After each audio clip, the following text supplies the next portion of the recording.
Parents మెచ్చిన university సంకల్ Chand Patel university Gujarat.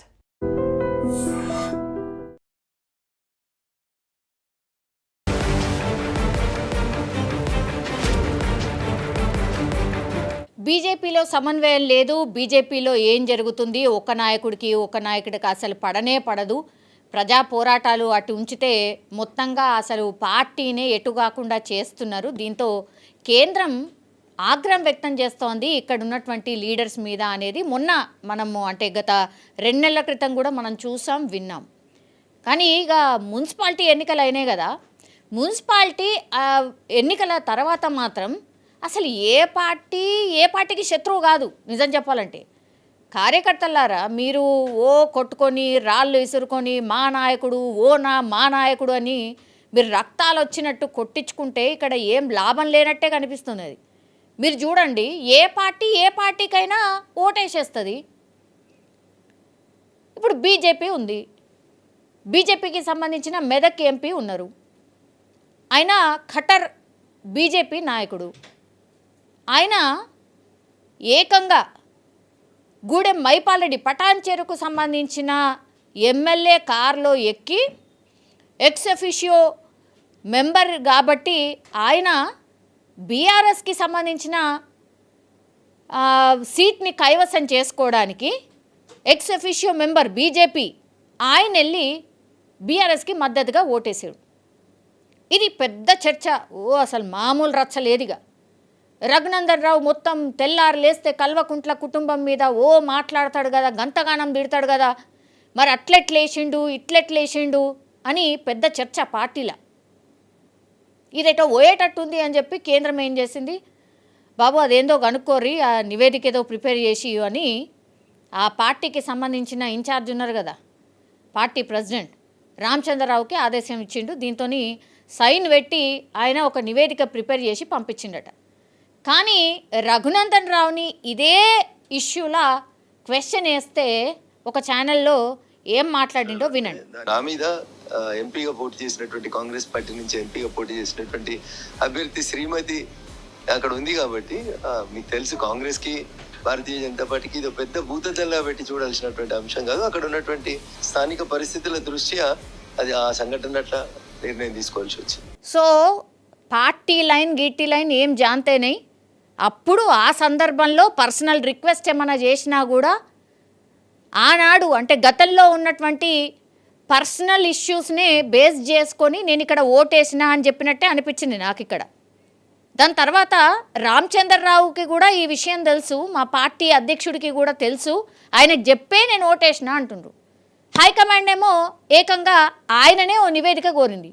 మరి రామచంద్రరావు గారు ఏం రిపోర్ట్ ఇచ్చిండ్రో ఆ దేవుడి కెరక. మరి నేనే చెప్పినా ఓటేయమని అందుకే పోయి ఓటేసిండని చెప్పిండా తెలియదు. మరి ఇంకో ఇష్యూ ఆల్రెడీ ఏం చేయాలనో అర్థమవుతలేదు ఈటెల రాజేందర్కి. బాబోయ్ అసలు ఈ పార్టీలో ఉండాలనా పోవాలనా, ఎందుకంటే పంచాయతీ మామూలుగా లేదు. బండి సంజయ్ వర్సెస్ ఈటెల రాజేందర్. మొన్ననైతే అధ్యక్షుడు ఆల్మోస్ట్ ఇక ఈటెల రాజేందర్ ఫైనల్ అయిండు అన్న టైంలో మరి ఏమైందో ఏందో తెలియదు. కానీ రాత్ అభ్యర్థి పేరు ఆ సీల్డ్ కవర్లో వస్తుంది కదా, అది మారిపోయి ఏకంగా మళ్ళా రామచంద్రరావు అధ్యక్షుడైంది. అది రచ్చ నడిచింది, అసలు మామూలుగా కాదు.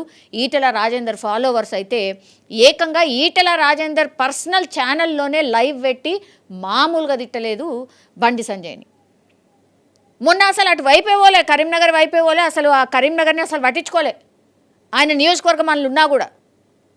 ఇప్పుడు మల్కాజిగిరికి వచ్చేసింది కాబట్టి ఆ మల్కాజిగిరికి సంబంధించిన ఈ పూర్తి స్థాయిలో అక్కడ ఉన్నటువంటి పరిస్థితుల దృష్ట్యా ఈటెల రాజేందర్ ఎవరికి ఓటేసిండు తెలుసా? కాంగ్రెస్ పార్టీకి ఎక్స్ అఫిషియో మెంబర్గా కాంగ్రెస్ పార్టీకి ఓటేసిండు. రఘునందన్ రావేమో బీఆర్ఎస్కి వేసిండు, ఈటెల రాజేందర్ వచ్చి కాంగ్రెస్కు. అసలు ఎవరయ్యా శత్రువులు అని అంటే బీజేపీకి ఇద్దరు శత్రువులే కదా, అటు కాంగ్రెస్ శత్రువే, ఇటు బీఆర్ఎస్ఏ శత్రువే. తెల్లారు లేస్తే రోజు అసలు ఈ పార్టీని ఆ పార్టీని నోటికొచ్చిందల్లా తిడతా ఉంటారు. ఇప్పుడు చెప్పండి కార్యకర్తలారా, అన్ని పార్టీల కార్యకర్తలారా, ఇప్పుడు మీ పార్టీ నాయకులు వేరే వేరే పార్టీలల్లో ఓటేసిండ్రు కదా, మరి దీన్ని ఏమంటారు? మరి అంటే ఎలక్షన్లు వస్తే అన్నీ మర్చిపోయి ఏముండదు, సీట్ ఒక్కటే ముఖ్యమనా? చైర్మన్ నీకు, వైస్ చైర్మన్ నాకు. కౌన్సిలర్ నీకు, వైస్ కౌన్సిలర్ నాకు, ఇట్లనా? ఆస్తులు పంచుకున్నట్టు మంచిగా పంచుకున్నారు. మొన్న మున్సిపాలిటీ ఎన్నికల్లో మంచిగా ఎవరన్నా గెలవని, లాస్ట్కి వస్తే మనం కింగ్ మేకర్ అయితే చాలు, మనకేదో ఒకటి వస్తుంది కదా అని ఆ సిచ్యువేషన్లో ఓటేసినట్టుగా అనిపిస్తుంది. ఇప్పుడు లోకల్లో ఉన్నటువంటి లీడర్స్ని కాపాడుకోవడం కూడా ఈ నాయకులకు పెద్ద సవాల్ కదా. మరి వాళ్ళైనా ఏం చేస్తారు? వాళ్ళకి ఇంకో దారి లేదు. ఇప్పుడు కేంద్రంకి తెలియకుండానే, పెద్దోళ్ళకి తెలియకుండానే ఇది జరిగిందా అంటే అసలు అట్లాంటి ఛాన్స్ ఉంటుందా? గతంలో ఎన్ని ఎలక్షన్లు అట్లా చూడలేదు. కొన్ని ప్లేసెస్లల్లో బండి సంజయ్ అనుకోండి, లేకపోతే ధర్మపురి అరవింద్ అనుకోండి, లేకపోయింది, మేయర్ సీట్ మాకు రాకపోయింది, లాస్ట్ వరకు ఫైట్ ఇద్దామన్నట్టుగా బండి సంజయ్ వెయిట్ చేసిండ్రు. ఇప్పుడు అరవింద్ అయితే మాకు అక్కర్నే లేదు, మాకు గింతే వచ్చినాయి కదా, మేము సాటిస్ఫైగానే ఉంటాం, దొంగ లెక్కలు చేసి ఎవరినో లాక్కొని మేమైతే మేయర్ సీటు కొనుక్కోము అని చెప్పిండు.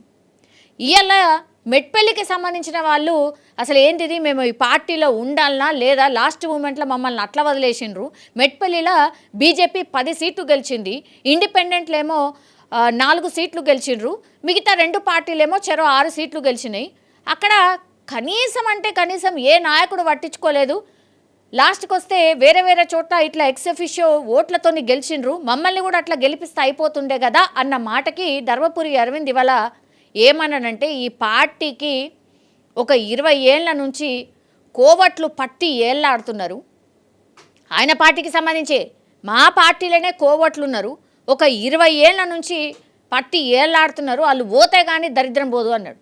మరి ఎవరి గురించి అన్నాడో, 20 ఏళ్ల నుంచి ఆ పార్టీకి మరి ఎవరున్నారో, ఎవరిని ఉద్దేశించి అన్నాడో ఆ పార్టీ వాళ్ళకైతే డెఫినెట్లీ తెలుస్తుంది.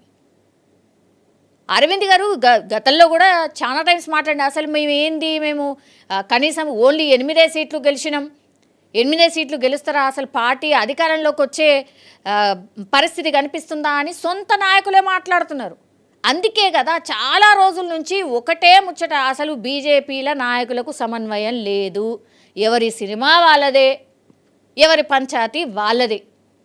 ఇక కేంద్రం రంగంలోకి దిగితే కానీ ఇది సరిగ్గా కాదు, ఒక స్ట్రక్చర్ రాదు అని ఫిక్స్ అయినట్టుగా వార్తలు అయితే వస్తున్నాయి. తెలియదు ఏమవుతుందని, ఏంది అనేది తెలియదు. కానీ ఫస్ట్ ఈ నాయకులందరినీ కూర్చోబెట్టి మీరు మీ పర్సనల్ ఎజెండాలు ఏవైనా ఉండని, మమ్మల్ని అయితే కూర్చోబెట్టి మీరు ఏదైతే వర్క్ చేస్తారో అవైతే సమన్వయంతో వర్క్ చేయండి అని కూర్చోబెట్టి మాట్లాడుతుందా? మొత్తం అందరినీ తీసుకుపోయి ఒకసారి ఎవరితోనైతే కరెక్ట్గా వర్క్ అవుతుందో వాళ్ళ దగ్గర పోయి కూర్చోబెట్టి ఇంకో 2-3 క్లాసులు అవసరమా? ఇట్లా మాట్లాడుతున్నారు మరి బీజేపీ కార్యకర్తలు. ఏమవుతుందో తెలియదు కానీ సొంత పార్టీలోనే సొంత పార్టీ నాయకులే వాళ్ళ పార్టీ కన్ను వాళ్ళే పొడుచుకున్నట్టు అయిపోయింది అనేదైతే అతిపెద్ద చర్చ. ముందే అసలు ఏంది బీఆర్ఎస్ అవినీతి పార్టీ అంటది, ఇప్పుడు పోయి మీరు ఓటేస్తుంది. కాంగ్రెస్ అసలు బద్ధ శత్రువు అంటది, ఆ పార్టీకి పోయి కూడా ఓటేస్తుంది. ఇక శత్రువులు ఏడున్నారు? అందరు మిత్రులే కదా. ఇదే ఇప్పుడు అసలు ముచ్చట. మరి ఏం చేస్తుంది పార్టీ హైకమాండ్ అయితే చాలా సీరియస్గా ఉంది అనే మాట అయితే చెప్తున్నారు. మరి క్రమశిక్షణ చర్యలు ఎవరి మీద తీసుకుంటారు? ఇది కూడా ఒక చర్చ. క్రమశిక్షణ చర్యలు తీసుకుంటారా లేదా? మరి రాజాసింగ్ని అయితే క్రమశిక్షణ చర్యల్లో భాగంగా ఆయన మీద వేట్ అయితే వేసింది పార్టీ. మరి ఆ లిస్ట్ చాలా పెద్దగా కనిపిస్తున్నది. క్రమశిక్షణ చర్యలు ఎవరి మీద తీసుకుంటుంది? ఇప్పుడు ధర్మపురి అరవింద్ కూడా మాట్లాడిండు, మరి కోవట్లున్నారు పార్టీలా అని, ఆయన మీద తీసుకుంటుందా? ఇప్పుడు రఘునందన్ రావు అటు ఓటేసిండు బీఆర్ఎస్కి, ఆయన మీద తీసుకుంటుందా? ఈటల రాజేందర్ కాంగ్రెస్కి ఓటేసిండు, ఆయన మీద తీసుకుంటుందా? ఇట్లా వేటేసుకుంటా పోతే ఇక పార్టీలు ఎవరు మిగులుతారు? ఇది కూడా ఒక చర్చ. ఒక పెద్ద కన్ఫ్యూజన్లో అయితే బీజేపీ కార్యకర్తలు కనిపిస్తున్నారు. దీన్ని రెక్టిఫై చేయాల్సింది మాత్రం ఒక పెద్ద నాయకుడు, ఎవరో బిగ్ పర్సనాలిటీయే కరెక్ట్గా దీన్ని గాడిలో పెట్టగలుగుతారు అనే చర్చ మాత్రం పెద్ద ఎత్తున నడుస్తుంది. చూడాలి మరి బీజేపీలో మరి ఈ మంటలు చల్లారుతాయా, ఇంకా పీక్ స్టేజ్కి వెళ్ళిన తర్వాత చర్యలకు దిగుతారా అనేది చూడాల్సింది. And for more videos, please subscribe to iDream.